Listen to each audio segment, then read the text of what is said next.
Alright guys, sorry, I'm really sorry Mr. G. What happened was the recording stopped because I'm only allowed 10 minutes because I'm on the trial version right now. So I'll just re-explain the aileron part because that's where I stopped. Alright, so let me get into the sky first because I don't want to crash. That would be a really bad time to crash right now. So this small little control over here is basically the angle of the platus. This over here also helps too, because this is where 0 or parallel to the earth is, and this is basically the angle. So this would be 90 degrees, and this would be 45 degrees, and then the marks in between would be whatever in between. So, as you probably noticed right now, my airplane is going at a rather fast pace.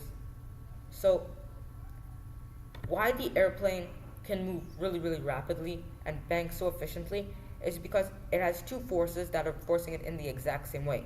The lift on one wing and the weight or the urge to move down on the other wing.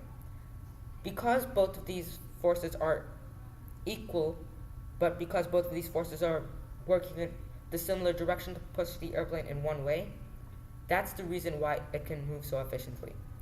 Alright, so right now, just for the fun of it, I'll just demonstrate a landing. Hopefully I don't fail, because that would be rather embarrassing. Alright, so this is kind of like the way regular pilots need to land, and they need to use everything to land. So to start off, first the pilot needs to slow down the airplane. So that's what I'm going to do. Those are my speed controls. So I'm going to slow down the airplane. As you probably noticed, my airplane is starting to significantly drop right now. So I've removed the whole engine and the whole force of thrust. But not all the thrust is gone, because the airplane still has a little bit of kinetic energy inside it that's still pushing it forward. So I want to really get rid of a lot of this kinetic energy before I can land. So I will put down my landing gear.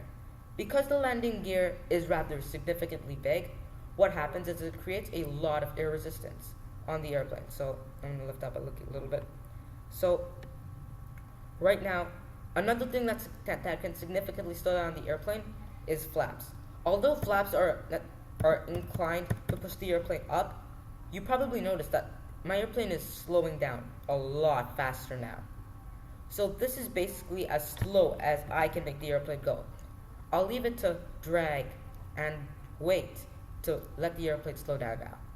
So I'll just let it slow down, and I guess I'll just walk through it again. So elevators. When the elevators go up, the plane goes up. When the elevators go down, the plane goes down. Flaps. When the flaps go down, the airplane will slow down, and the airplane will start to lift off the ground. And the ailerons. Another thing that I need to say about ailerons, when ailerons, they can't really function in the same direction. It just won't work out. Ailerons always need to be in the opposite direction. So if you have one aileron up on one wing, the other one has to be down, otherwise they turn into flaps. Well, not physically, but they're used as flaps. Alright, so that's the way it just works out in an airplane. So, as you probably noticed, my airplane is going rather slow right now. And I'm going to attempt to land it. Hopefully I can do that successfully. It looks like I'm flying over some random desert right now. So, my aircraft has just crashed. Sorry about that. So, yeah, that's basically it. So, if you really want to see me land, Mr. G, you could just stop the video right now if you don't want to see me land. But if you do, I'm okay with that. So, wait, I've been to this airport. So, an airport. See, so right now, I'm just going to try to go up and then back down really fast. As you can see, I'm actually moving really fast right now. So, see, as you probably noticed inside here, my elevators are down, but because I'm not going fast enough, the airplane is still. So, right now, I'm up in the air, and now I'm going to attempt to come back down in one piece.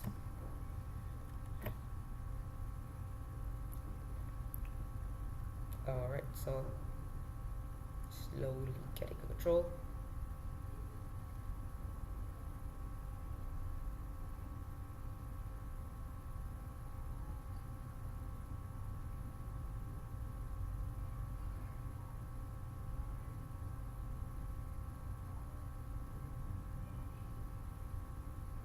slow. Insane. Alright.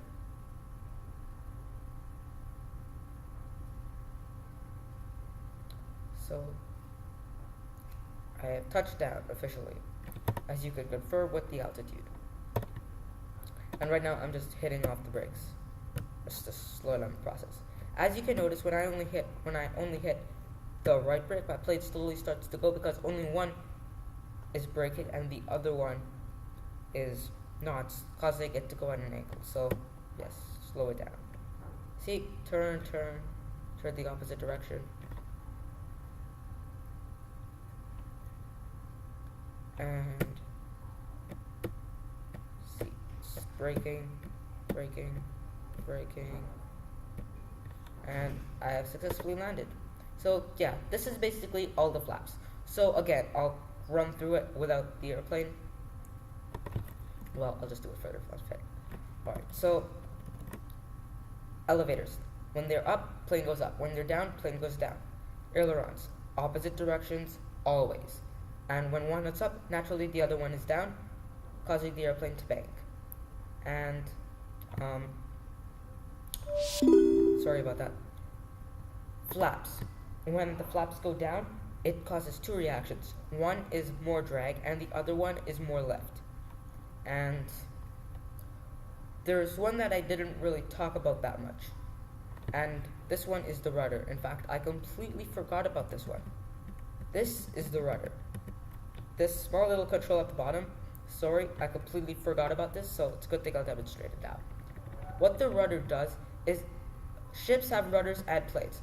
A rudder is a piece of material. 1 second, let me check how much time I've got. Alright, I only have 3 minutes left, so I'll make it quick. A rudder is a piece of metal, or kind of like a wing at the back behind the tail, or the fin of it. The tail of an airplane. The part that stands straight up to the ground. So, what the rudder does is when the rudder turns, it creates the same kind of an effect like the angle of attack, flaps, and the elevator.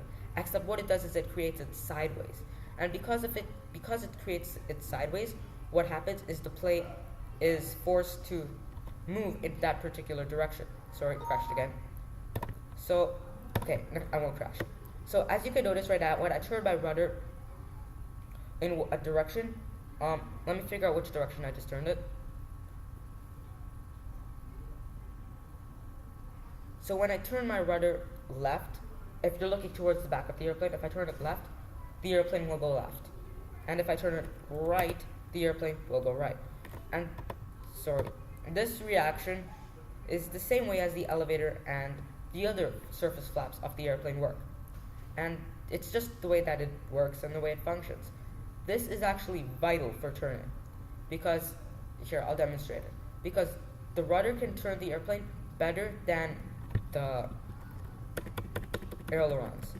Because ailerons are useful for banking, but right now, you can see that it's turning really, really well. So I'll just settle it off for the center. Sorry, I have 2 more minutes, as Harsh just pointed out. So, right now, I'm going at a rather fast pace. So, yeah, this is basically how it works. So, for the fun of it. Alright, so, yeah, this is the tutorial on basically the flaps and the way things work.